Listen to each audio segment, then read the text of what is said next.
আপনি কি জানেন মা কামাখ্যা একবার তারই সবচেয়ে বড় ভক্তকে হত্যা করেছিলেন? প্রায় 600 বছর আগে কেন্দুকলাই নামের এক পুরোহিত প্রতিদিন সন্ধ্যায় মায়ের গর্ভগৃহে আরতি করতেন। তিনি দরজা বন্ধ করে চোখ বুজে এমন গভীর ভক্তিভাবে পূজা করতেন যে বলা হয় মা কামাখ্যা নিজে সেখানে আবির্ভূত হয়ে নৃত্য করতেন। কেন্দুকলাই কখনো চোখ খুলতেন না, তিনি শুধু মায়ের উপস্থিতি অনুভব করতেন এবং তার নূপুরের শব্দ শুনতেন।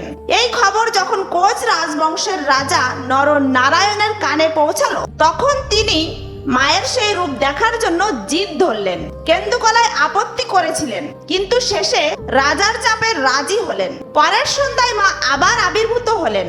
রাজার দেওয়ালের একটি গোপন জায়গা থেকে উকি মারছিলেন, কিন্তু যেই তিনি মাকে দেখলেন, মায়ের তেজে তিনি সাথে সাথে অন্ধ হয়ে গেলেন।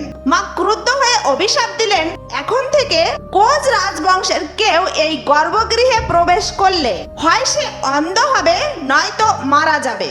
এরপর মা কেন্দুকলাইকে পাথর বানিয়ে দিলেন অথবা তার শিরশ্ছেদ করে কালেগাঁও পাঠিয়ে দিলেন, যেখানে আজ মুরাদিয়া মন্দির বিদ্যমান। জয় মা কামাখ্যা।